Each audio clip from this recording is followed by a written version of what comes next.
Hello everyone, in this video we're going to go over step by step on how to apply for postgraduate work permit. I have already included all the links in the bio. This video is for people who are applying for postgraduate work permit and they're in Canada. So we're going to get started. Again, as I mentioned, I have already uploaded all the links in the bio, but for those who don't want to copy and paste the link, you can just type how to apply for postgraduate work permit on Google, and then the first link that pops up, this one here, the one that you want to click on, and then it's going to bring you to this page.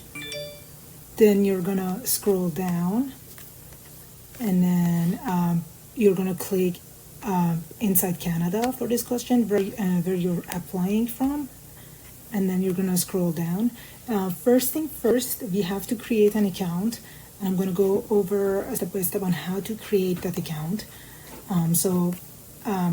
Right here it says create an account. This is where you want to click on. In order for you to be able to apply for postgraduate work permit, you have to have an account. So you have to create an account.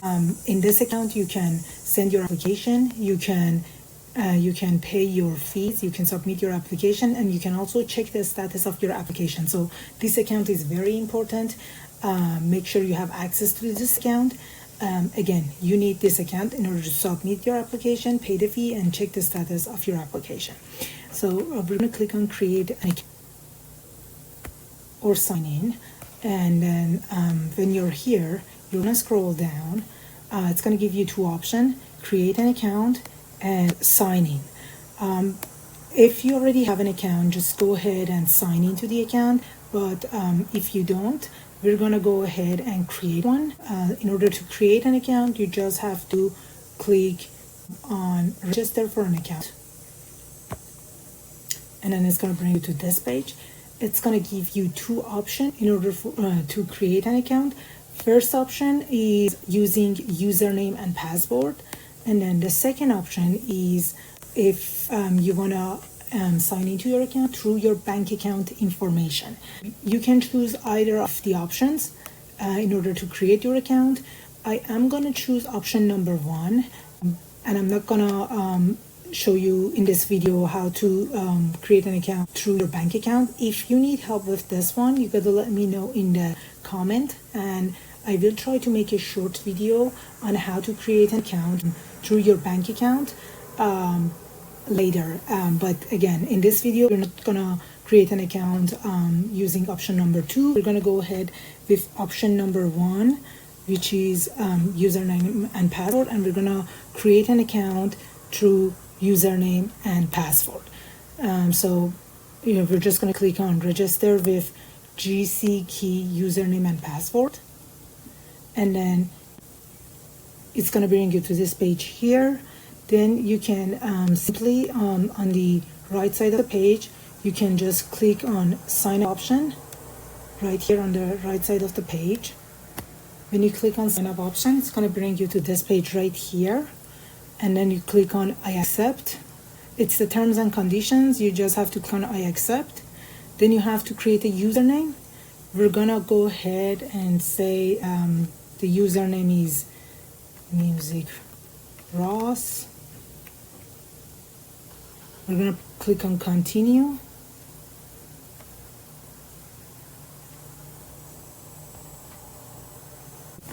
We're going to go ahead and say the username is musicross1, and then click on continue. Then I have to come up with a password. These are the criteria of your password. It's got to be 8 characters. It shouldn't have 3. This one is very important. This right here, make sure that your password doesn't contain 3 consecutive characters from your username. So it must be different from your username. So here I'm gonna say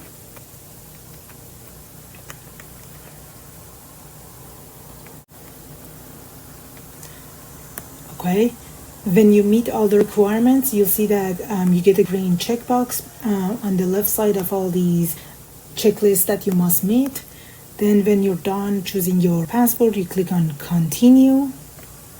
Then it's gonna ask you to enter some security question. Make sure you remember this question. going to go ahead and type some answers. I'm going to go ahead and write this.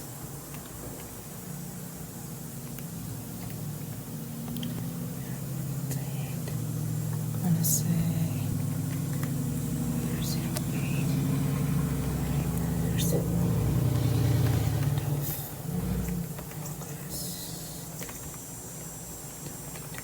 or when you answered all this question, click on continue, and then it's going to ask you to enter your email address.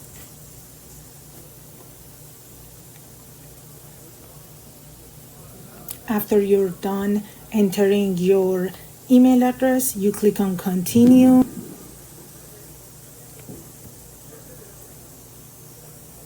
And then you click on proceed with confirmation button, right, the blue one right there.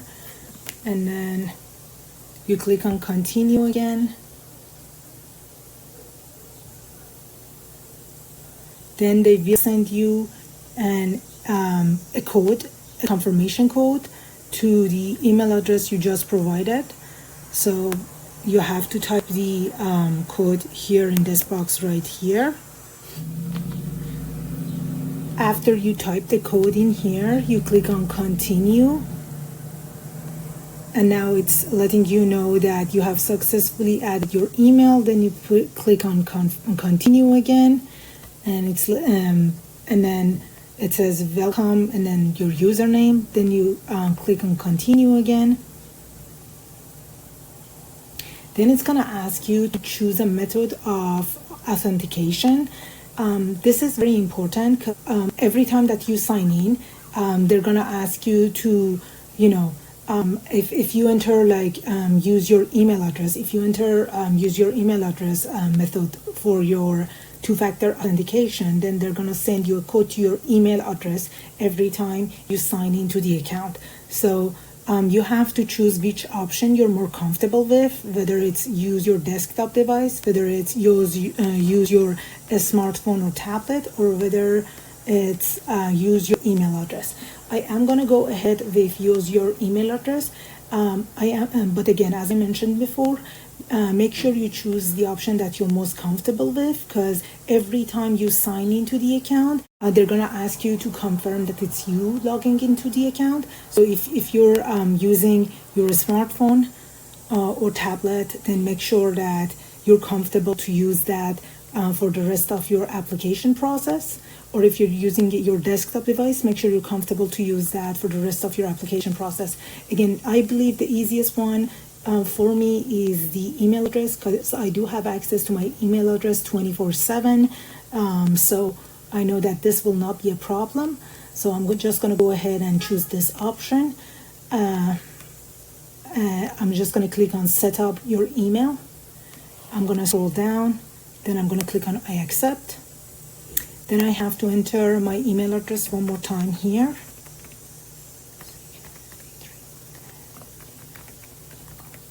Then I click on continue. And then they're going to send me a code. Again, they're going to, every time I sign into my account, this is the page that I'm going to see from now on, because I chose this email address, this way of authentication. So every time I try to sign in, this is the page that I'm going to see from now on for my application. They're going to send a code to the email address I provided, and then I just have to type the code here. After you type the code here, you click on continue. These barcodes, they are very important. Make sure that you save them, keep a copy of them for yourself. These are your recovery codes. They are extremely important. You must make sure that you have a copy of them. I cannot emphasize how important these codes are. Make sure you keep a copy of them. You print them. You can just print it by clicking on this button right here, or you can just take a picture, or you can just write them on a piece of paper. But it's very important. You got to make sure you keep them. Then you're gonna scroll down. You're gonna click on. You're gonna click this checkbox right here. Then you're gonna click on continue. Then it's gonna let you know that you have successfully set up your two-factor authentication. You can click on continue, And then it's going to bring you to this page right here. Scroll down, click on I accept. And then after you click on I accept, it's going to bring you to this page right here. You're going to scroll down. You just have to answer these questions. I'm going to go ahead and fill out this information. Music. Cross. These are very basic questions.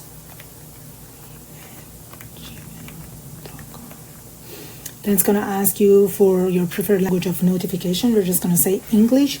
After you entered all this information, your name, your family name, the email address, and your preferred language of notification, you're going to click on continue.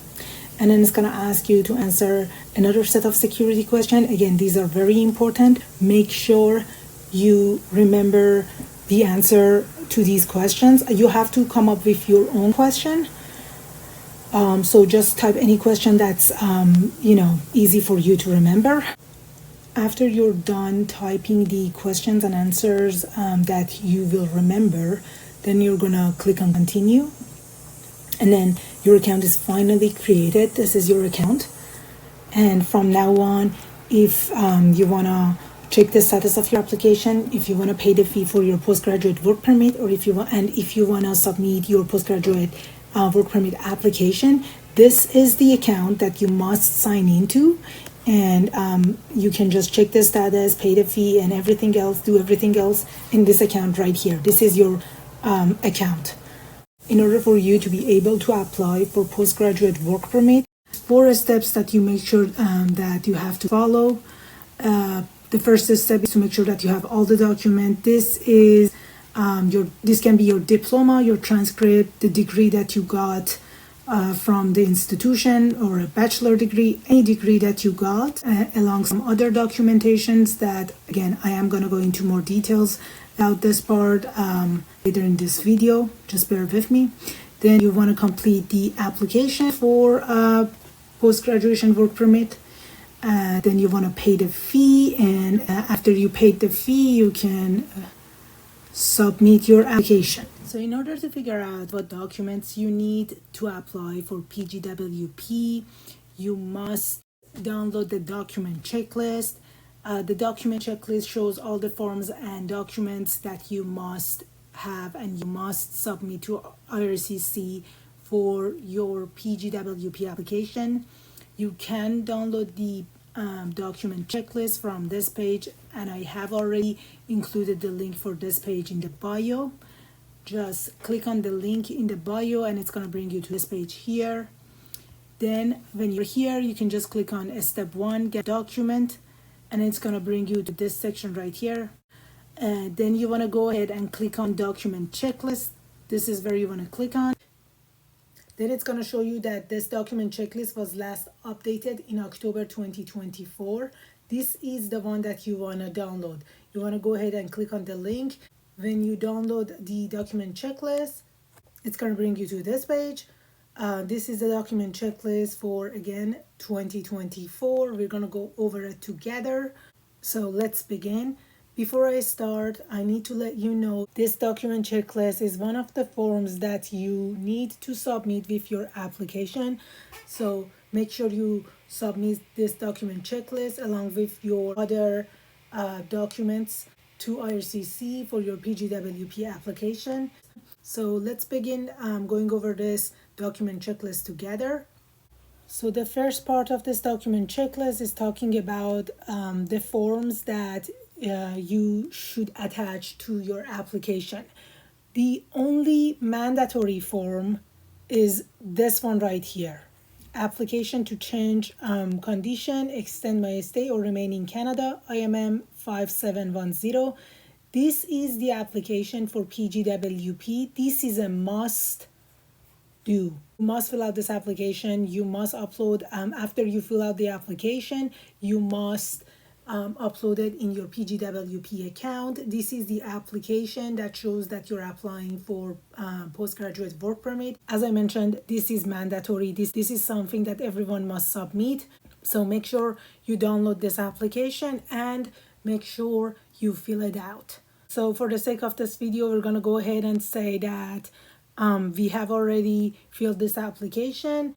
So I'm just gonna go ahead and check the box right in front of it. When you're done downloading and filling out this application, make sure you check the box right in front of it.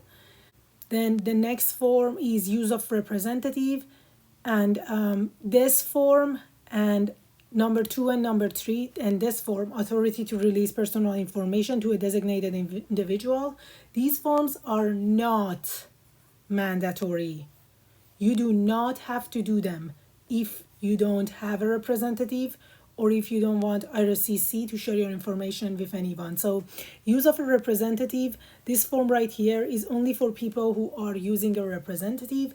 If you are applying for your own PGWP application, you do not need to do this form. You can just ignore number 2 and move on to number 3. If you are using a representative, then you want to consider filling out this form and uploading it in your PGWP account and sending it with this application right here to IRCC. So if you're using a representative, then you must fill out the application for PGWP itself as well as the use of a representative. However, for the sake of this video, I'm going to go ahead and say that I'm not using a representative. I'm applying for my own PGWP, so I don't need to do this form. Then I can move on to the next form, which is authority to release personal information to a designated individual. So this form is only for people who want IRCC to share their information with someone other than them. For example, I want IRCC to share my information or updates about my PGWP application with my sister, brother, cousin, uncle, father, mother. In that case, I have to fill out this application as well as the application for PGWP. So I have to check these 2 boxes if I want IRCC to share my information with somebody else other than me. However, for the sake of this video, I'm going to go ahead and say I don't want IRCC to share my information with anyone, so I'm just going to ignore it. I don't have to fill this form out because, again, I don't want IRCC to share my information with anyone. So I just ignore this. I don't check the box in front of it. I leave it blank and I move on to the next section, which is document checklist. So for the document list, you need photocopies of your passport pages. And make sure that those photocopies are clearly showing passport number, the date the passport was issued, date of birth, the stamp made by Canadian authorities on your most recent entry to Canada or any other mark pages. You need a photocopy of the passport pages that shows all these information right here. I'm gonna go ahead and say that I have already attached those, or I have already made sure that I include those documents. Then the next thing on the list is photocopies of your travel document or identity document if you didn't use your passport to enter Canada. If you have used your passport to enter Canada, then this doesn't apply to you. You can just ignore it and move on to number 3. For the sake of this video, I'm gonna go ahead and say that I did use my passport to enter Canada, so number 2 doesn't apply to me. I'm just gonna ignore it and move on to number 3. Number 3 is photocopy of your current immigration document. So that would be like something like your current student visa.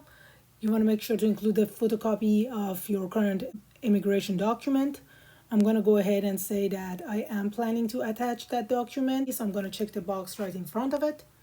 Now we can move on to the next section, which is information from your postgraduate institution. So you do need to upload your final transcript and a formal notice of graduation. Make sure you attach those. Again, you need your final transcript and preferably a formal notice of graduation that shows that you finished your studies. So make sure you upload those in the account. And for the sake of this video, I'm gonna go ahead and say that I have already uploaded those documents, or I am planning to upload those documents. So I'm gonna go ahead and check the box right in front of it. Next thing on the list is proof of payment. So you do have to pay a fee for your PGWP application, which is going to be around $255. $100 is for the open work permit holder fee, and then $155 for work permit processing fee, a total of $255. You want to make sure you pay that fee. For the sake of this video, I'm going to go ahead and say that yes, I am planning to pay the fee. So I'm going to go ahead and check the box right in front of it. And then last thing on the list will be proof of language proficiency for all applications submitted on or after November 1st, 2024. Make sure you include your proof of language proficiency. I have uploaded a video that shows where you can upload this document. As you can see, as of November 1st, 2024, uploading proof of language proficiency is one of the required documents. So make sure you upload that document in your PGWP account. And for the sake of this video, I'm going to go ahead and say that yes, I am planning to upload that document. So I'm going to go ahead and check the box right in front of it. And then that's it. So this second page is only for people who are applying for co-op permit applications. We're not applying for co-op, we're applying for PGWP, so we don't have to be worried about this part. We can just leave it blank and ignore it. So that's basically it. So you just want to make sure you have attached all these documents. Again, as stated here, it would be best if you submit this document checklist with your application to IRCC. And also make sure you upload all these documents, and that's it. You can download the application by clicking on step number 2 of the page, which again I have included the link for this in the bio. You just click on complete the application. Then it's gonna bring you to this application that you must fill. For the sake of this video, we are gonna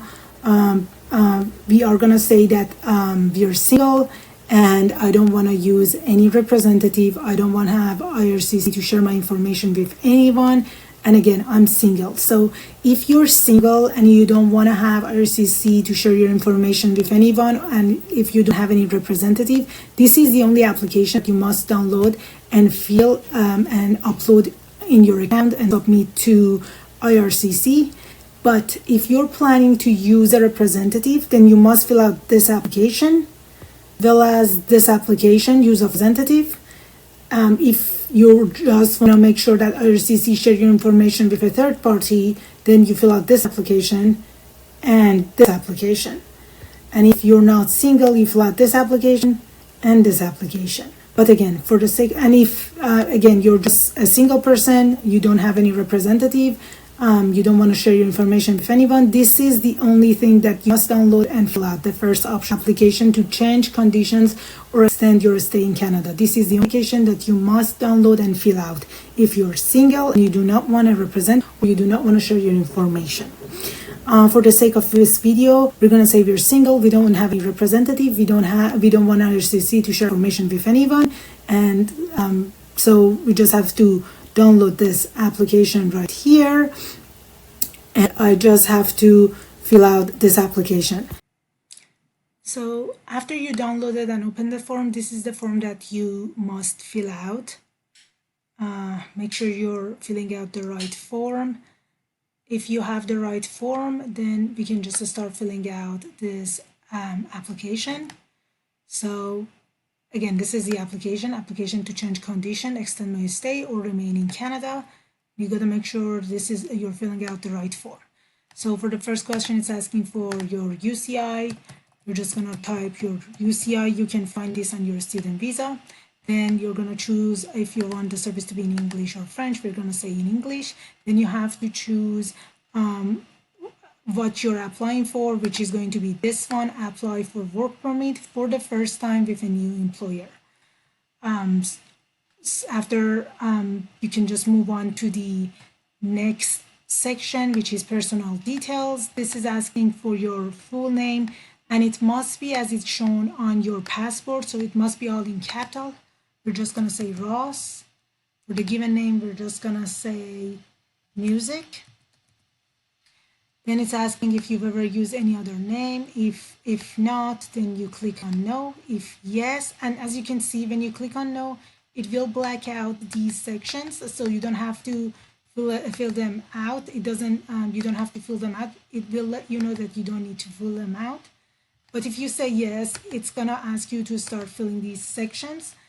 We're just gonna say no, and then you have to choose your gender. We're just going to say female. The date of birth, we're going to say 1997, 08, 10. Then it's asking for the place of birth. We're going to say Istanbul. And then the country of birth, we're going to say Turkey. Let me just find here. Then for the citizenship, you just have to choose the citizenship of the country you were born in, which is going to be Turkey in this case. Then you can move to section 7.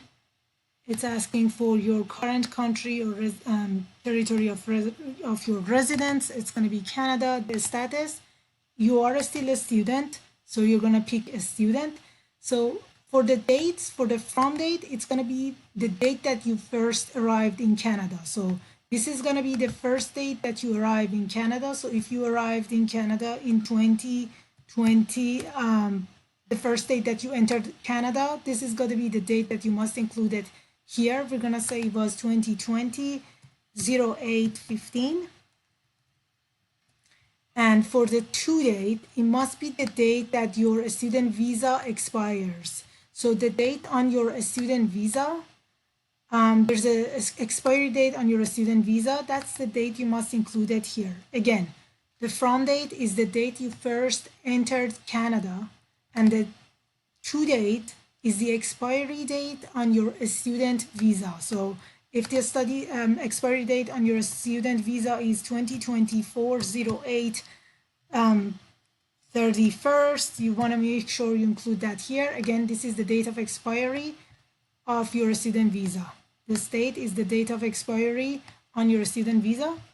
Then you can just move on to the next question. It's asking for the it's asking if during the last 5 years you have lived in any country or territory other than Canada or your country of citizenship for more than 6 months.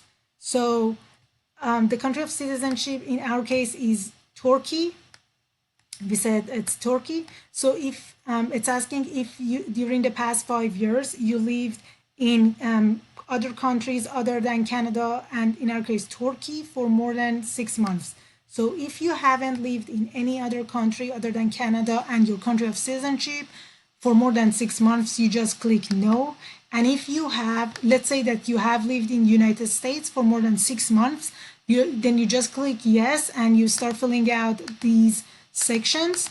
You let them know which country it was, the status that you had, like if you were like visitor visa, you were visiting United States on visitor visa, then you just want to let them know that you had visitor status, and then you have to include the dates. But again, if you were not in any other country other than Canada and your country of citizenship for more than 6 months, you just say no. And as you can see, then you don't have to answer any of these parts. You can just move on to the next section, which is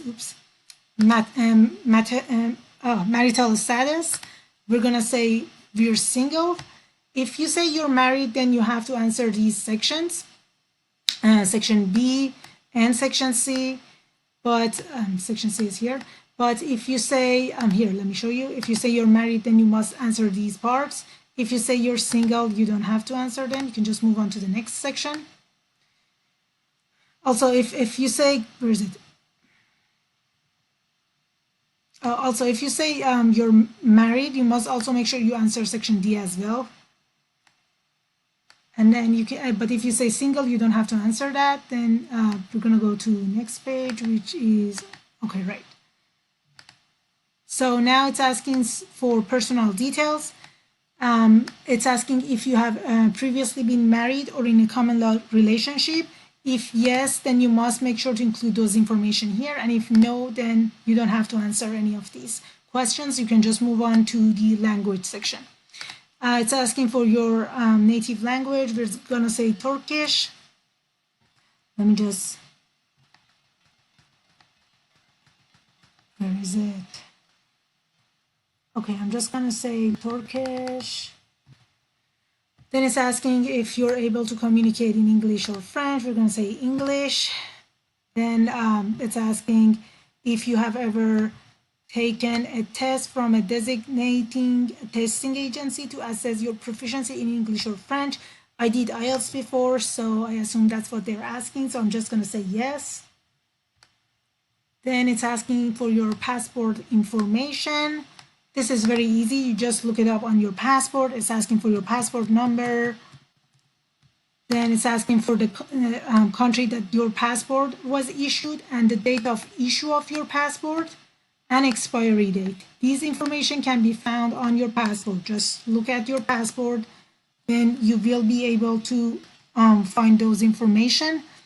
Here we're gonna say Turkey, and then for the date of issue, I'm just gonna say 2019-08, 30th, and for the expiry date, I'm just gonna say 2026, 08, again, I'm gonna say 29.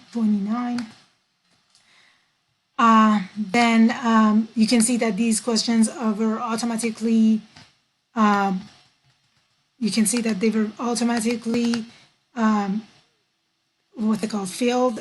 It doesn't let me to pick either of these options because I stated that the country that my passport was issued was in Turkey.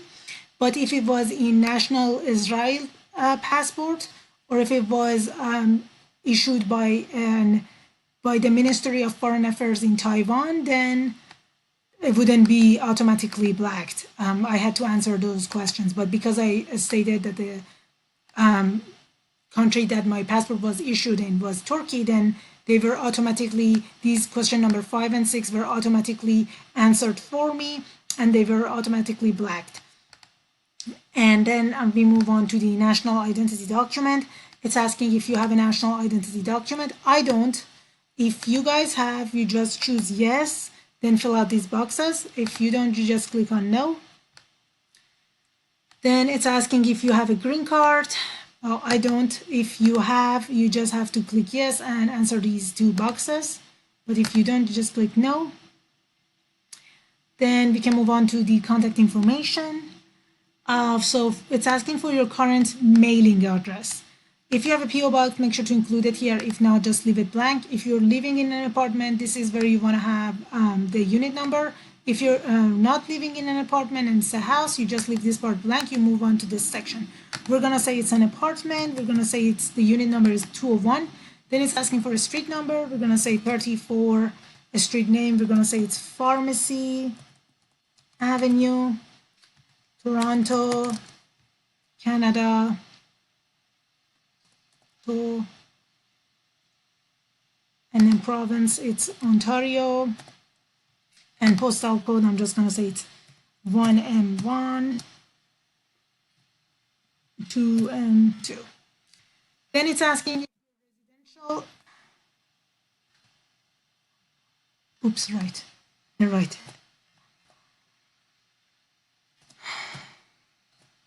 Okay. Then it's asking if the residential address is the same as the mailing address. If no, then you must include your current residential address. If yes, then you don't have to fill out these boxes. You can just move on to the next section. We said yes. Then for the, oops. Now it's asking for the telephone number. I'm just going to say Canada. Then you have to choose the type of telephone. We're going to say cellular. Then you have to type your cell phone number. Okay, if there's an extension, you want to include it here. If not, you just leave it blank. If you have an alternative telephone number, you just include it here. If not, you leave it blank. If you want to include a fax number, you include it here. If not, you leave it blank. Make sure you include your email address. I'm just gonna say this is my email address. It's got to be an email address that you have access to and you will check regularly so that they can send you stuff. They can send you document, or they can let you know what you should do for your next step after you send your application. Then we can move on to the next section, which is coming into Canada. So for this part right here, it's asking for the date you first entered Canada. So this is the same as the date that you stated earlier in here. Again, as I said, for this section, the personal details, under question number 7, current country or territory of residence, the from date is the first date that you entered Canada. So this date is going to be the same as the first date that you first entered Canada for this section. Oops. For this section, coming into Canada, we're just going to have the same date. And then the place of entry, we're going to say it was YYZ, which is Toronto Pearson Airport, Toronto International Pearson Airport. If you're not sure about the code for your airport, like if you first entered at Calgary International Airport, you want to make sure that is the code. You look up the code on Google. This is the code for Toronto Pearson Airport. And make sure you include the name as well, just to make sure there's no confusion, and make sure you include the right code, okay? Again, this is only for Toronto Pearson Airport. Then it's asking the original purpose for coming to Canada. Well, a study. We came here with a student visa because we wanted to study.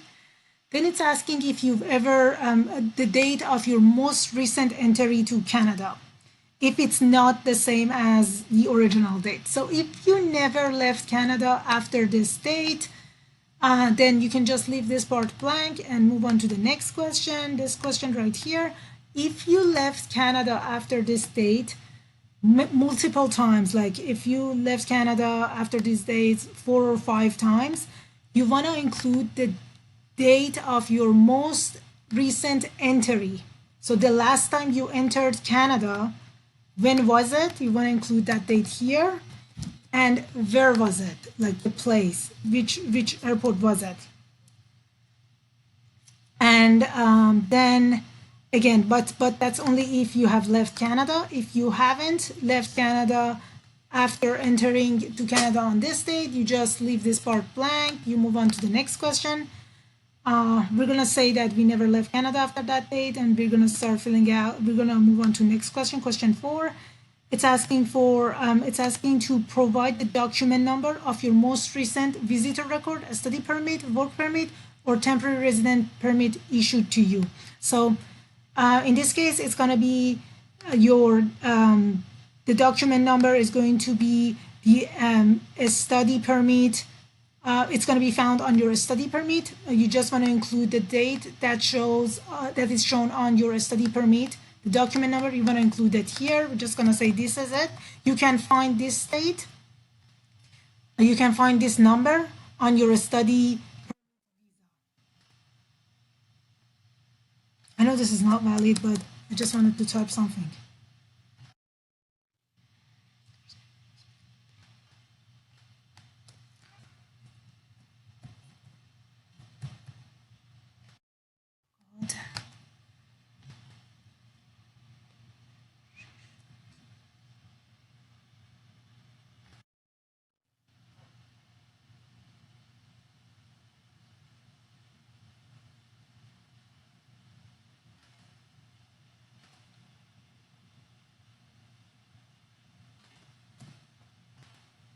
Okay. Again, for the document number, you can find your document number on your study permit. So it's the number on your study permit. Just look at your study permit. That's and then enter the document number here. After you're done answering this question, you can just move on to the next section, which is details of intended work in Canada. So it's asking what type of work permit are you applying for. This one you just say post-graduation work permit.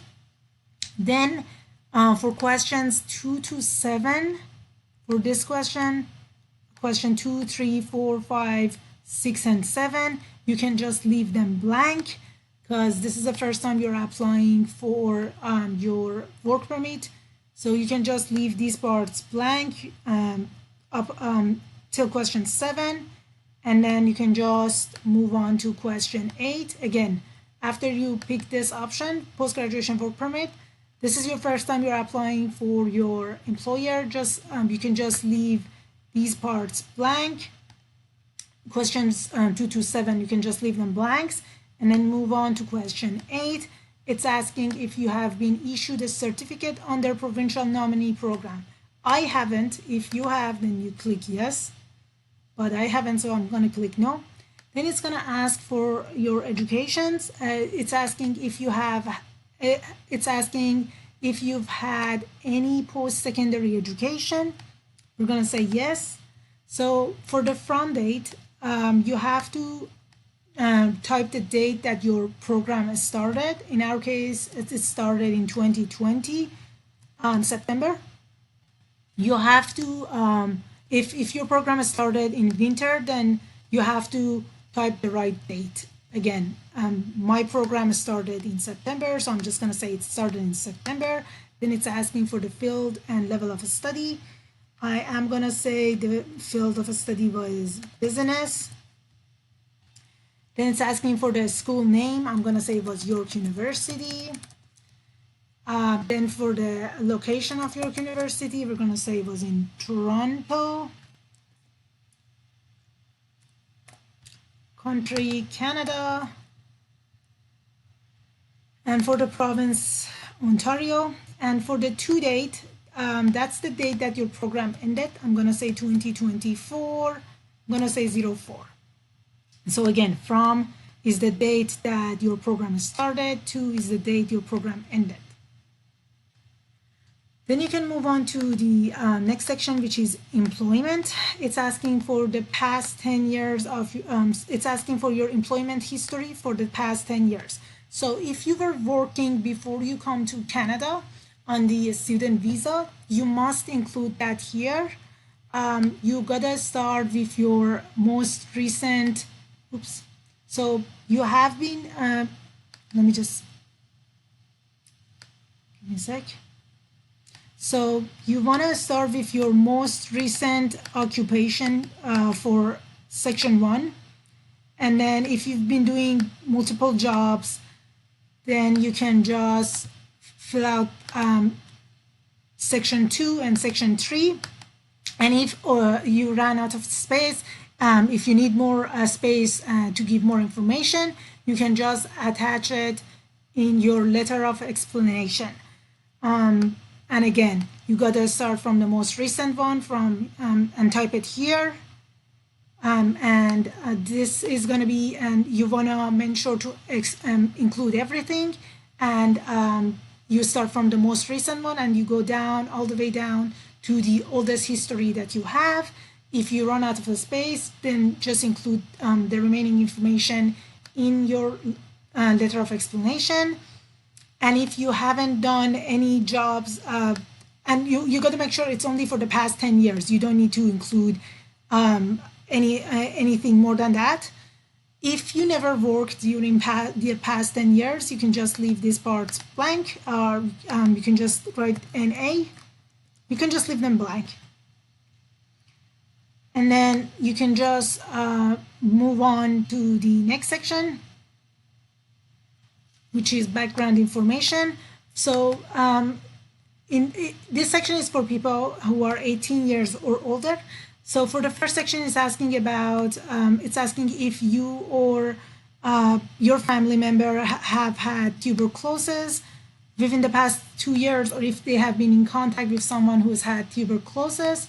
I'm gonna say no. If yes, then you have to pick yes.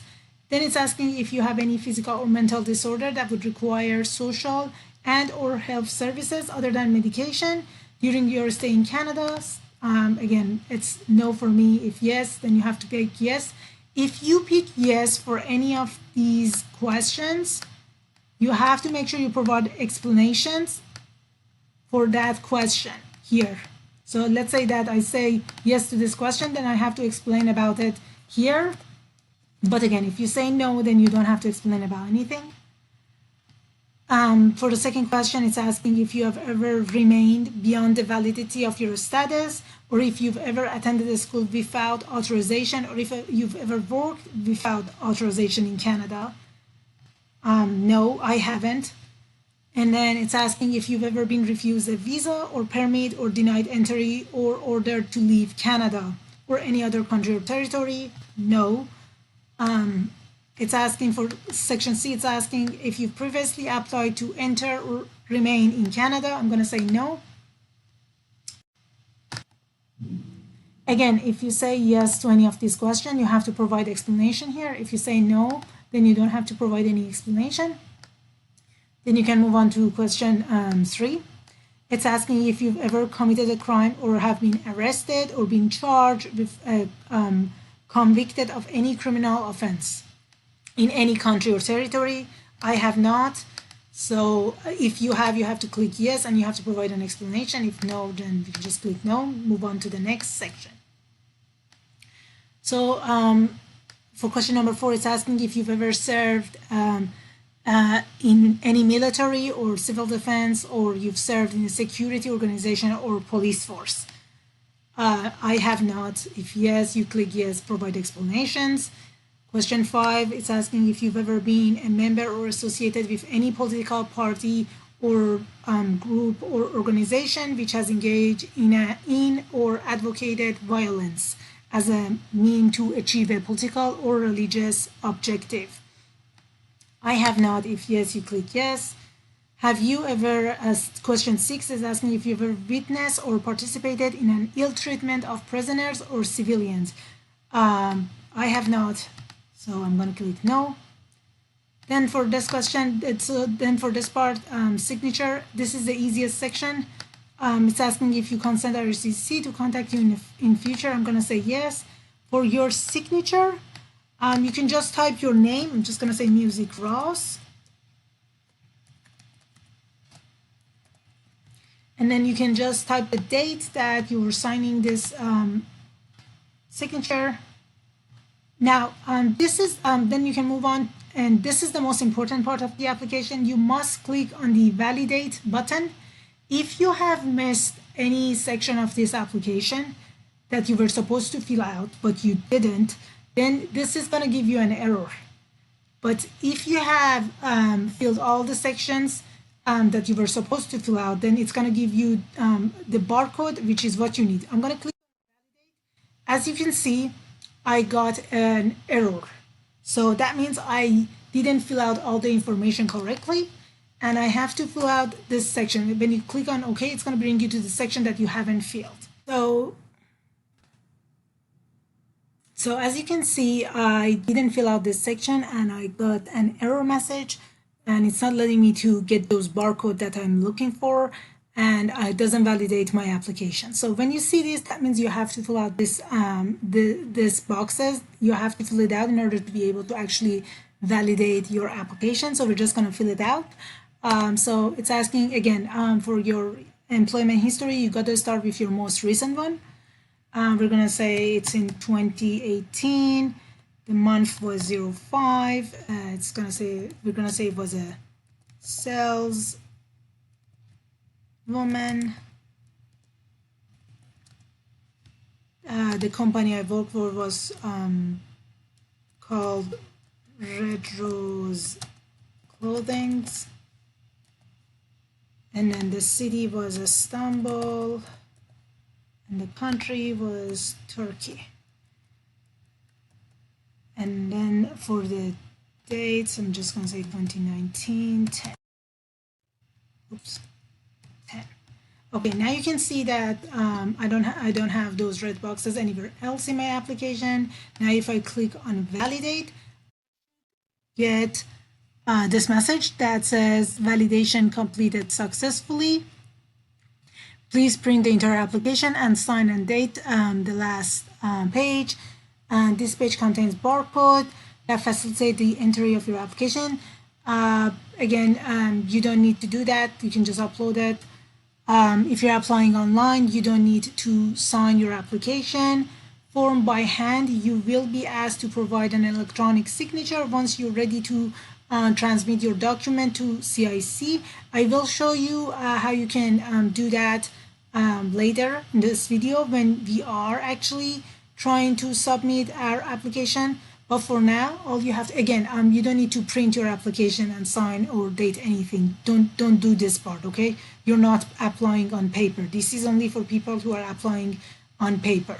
We are applying online, so this part right here is the one that we have to pay attention to. You can just ignore this first part. You can just ignore this.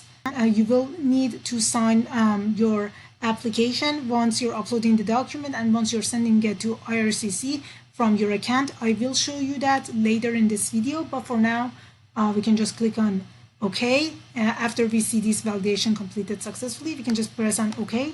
Now we get the barcode. Okay, this is what we want. This is what we've been looking for. This is very important. You must have this. If you don't get this, if you press on validate and as you saw, when you get an error, it's not going to give you this barcode.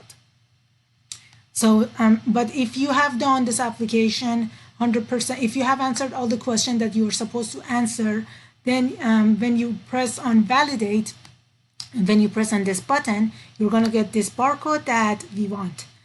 And now that you fill the application, then you can just save it and then move on to the document section of the of that checklist and talk about that. Now that we're done filling out our application, it's now time to go back to our account, which is this account right here that we made earlier together. And we have to start uploading the application and the supporting document and paying our fee. So in order to do all that, again, we have to go back to our account. And in order for you to sign back into your account, all you have to do is, this is the first page that we started with. This is where we started creating the account together. You just go back to this page and then you scroll down. Then you do have to answer this question where you're applying from. It's going to be inside Canada. Then you scroll down and click on create an account or sign in.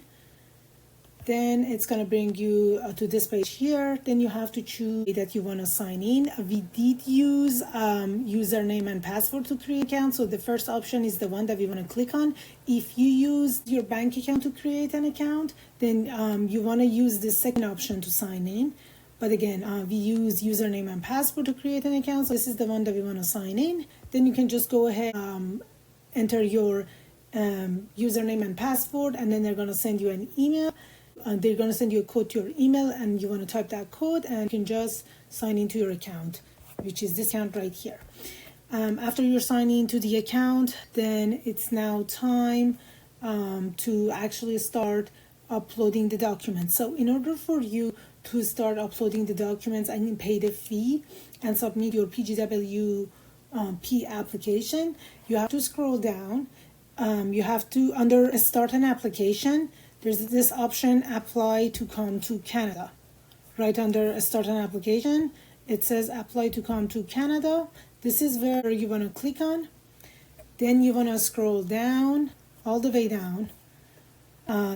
Under determine your eligibility and apply online, you want to click on the first option, visitor visa, study and work permit. Then we have to start answering some questions.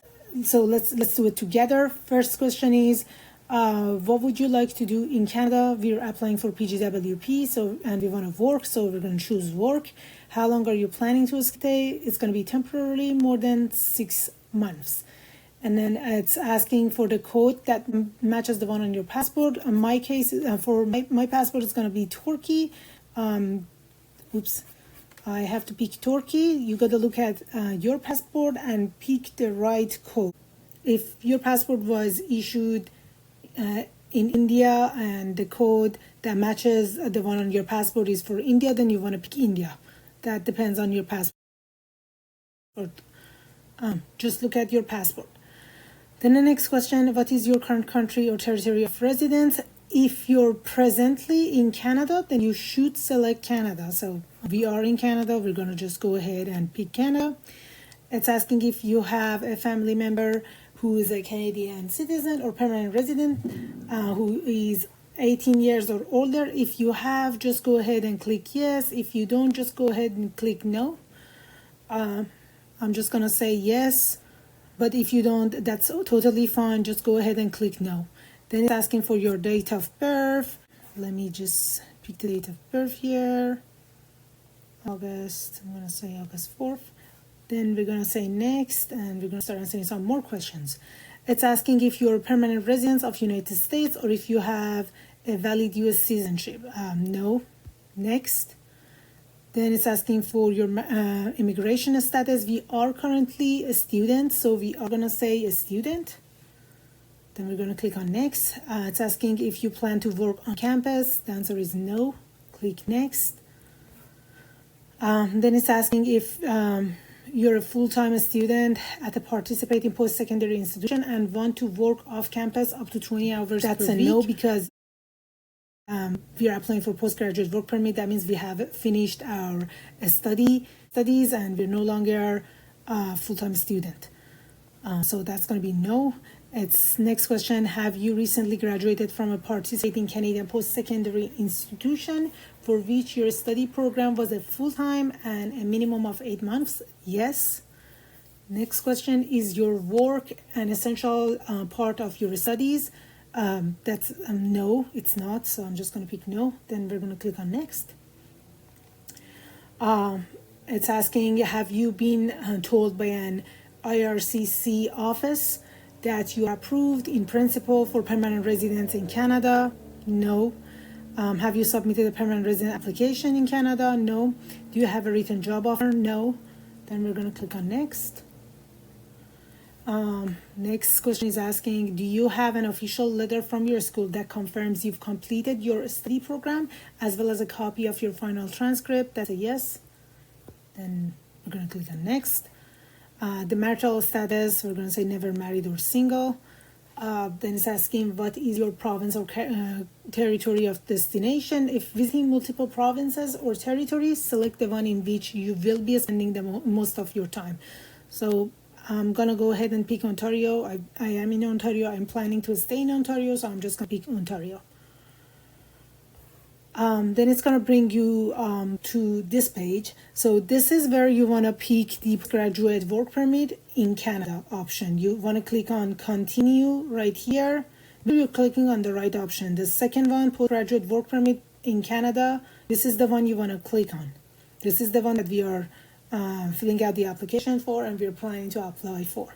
So you're just going to go ahead and click on continue. Then it's going to bring you to this page. Then you want to click on continue again. Now it's just going to ask you some questions, the proper document checklist. So from now on, every question that you start answering is just to determine what documents you must submit to IRCC, what applications you must fill out. It's just trying to give you your customized document checklist. The document checklist that we went over earlier, this is just, this is basically it.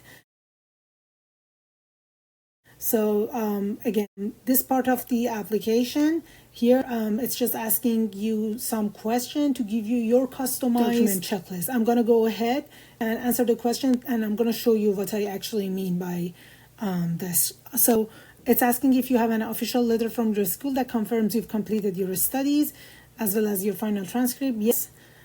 So now it's asking if you have a medical, if you have had a medical exam performed by IRCC planned physician within the last 12 months.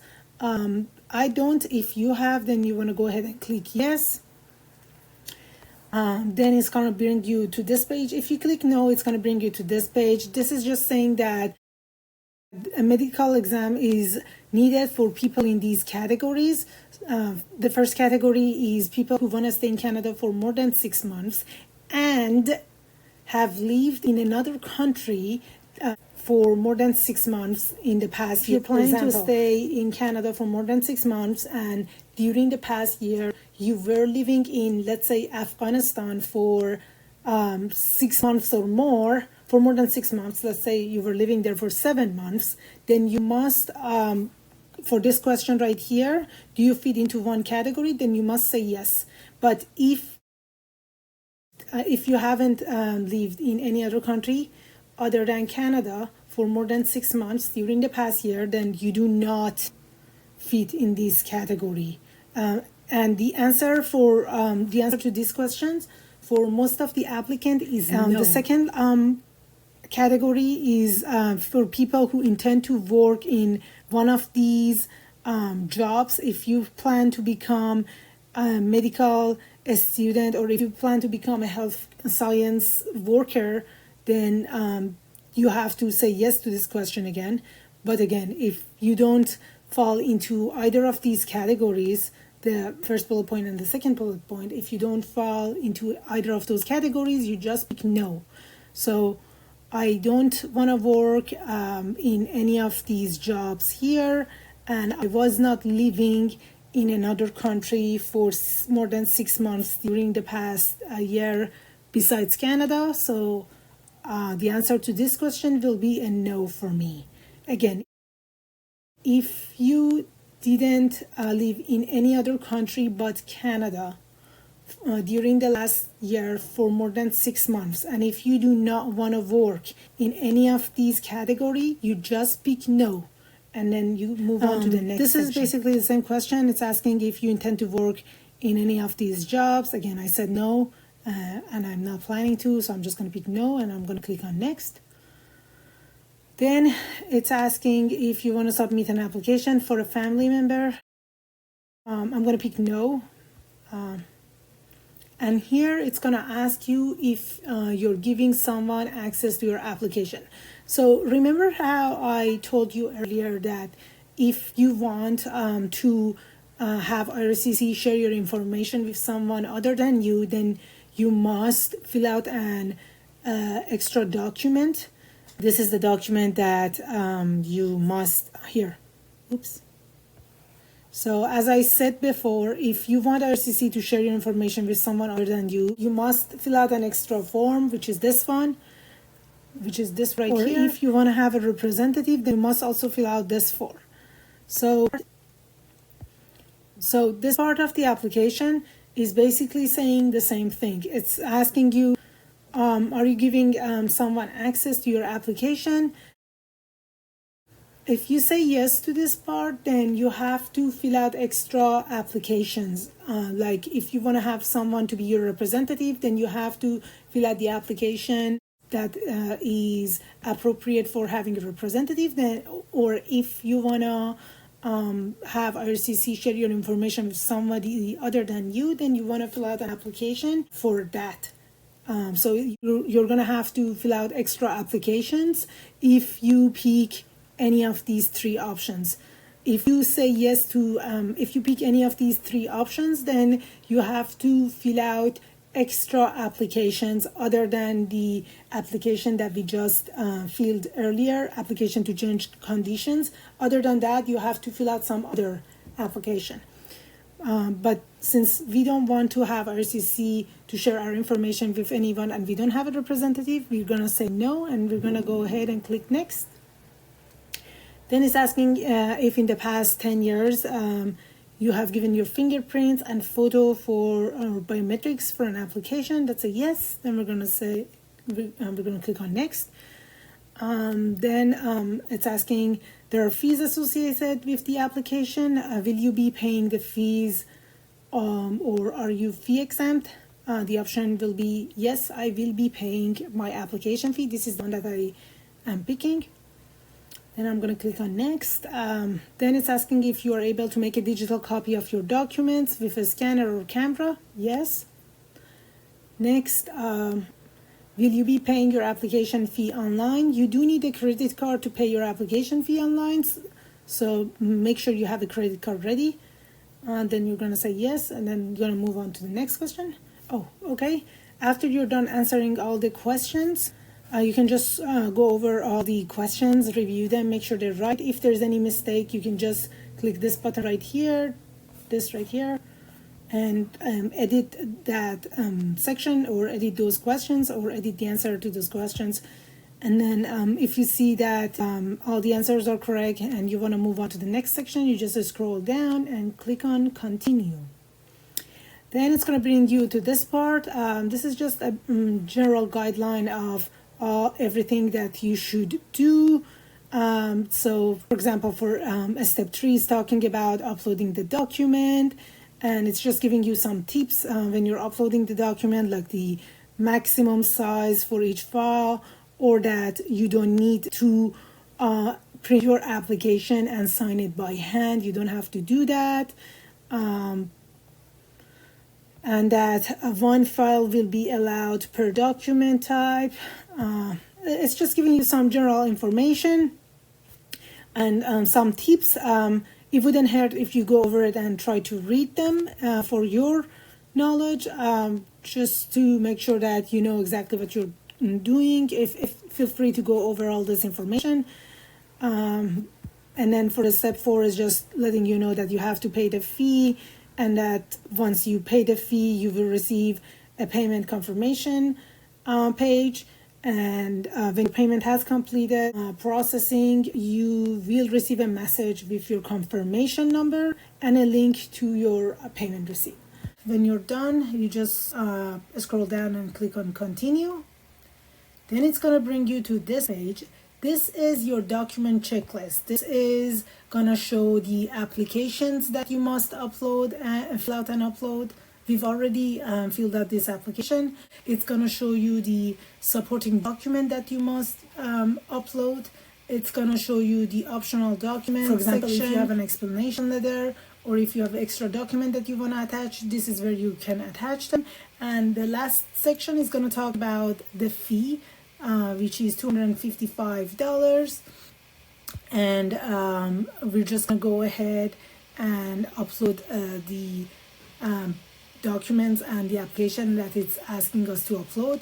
Again, this page might be different if you have chosen to have your information shared with somebody else. For example, if you said that I want a representative, then under the application form, you're gonna see this application to change condition, as well as another document, as well as another application to have a representative.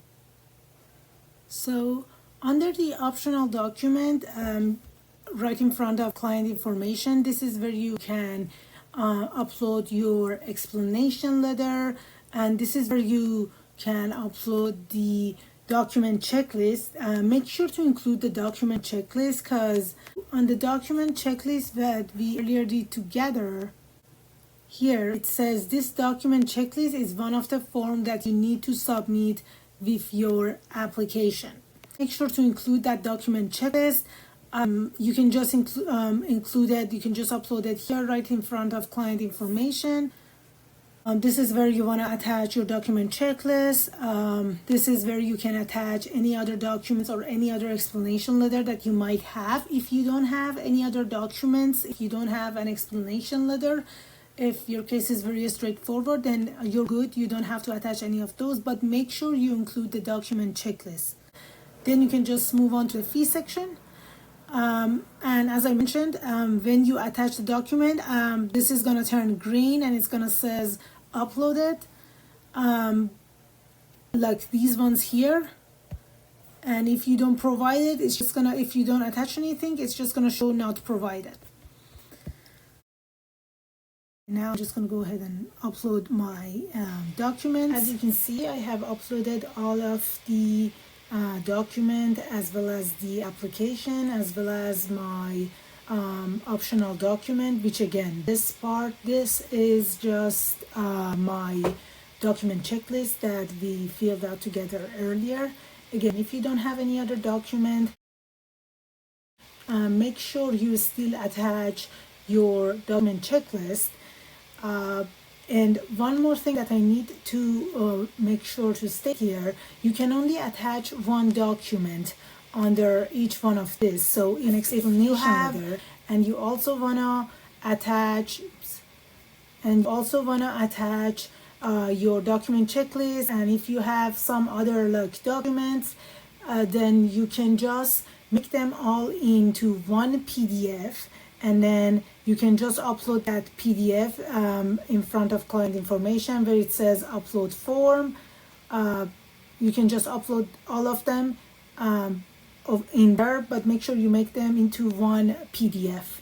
After you're done, then you can just scroll down. As you can see, when you attach all the documents, I have attached all the documents and application and everything. As you can see, after I've attached everything, the next button turns blue, and I can easily click on next and go to the next section, which is paying the fee. But again, if you don't attach the optional document, I'm just gonna show you an example. If you don't attach it, the next button is still gonna turn blue. So when I tell you that optional document is optional, that's what I mean. You can still move on to the next section. However, as I mentioned, make sure that you include document checklist. Scroll down, click on the next button, and then it's going to bring you to this part, your declaration and electronic signature. You can just scroll down, and here it says, here you have to select I agree. Then you scroll down, you have to type your name, use capital words. I'm just going to go ahead and say, and then your last name, you enter your first name here, you enter your last name here, and then the city, you answer one of your security questions. So you answer one of your, they make you to answer one of your security questions. This is going to be different for everyone.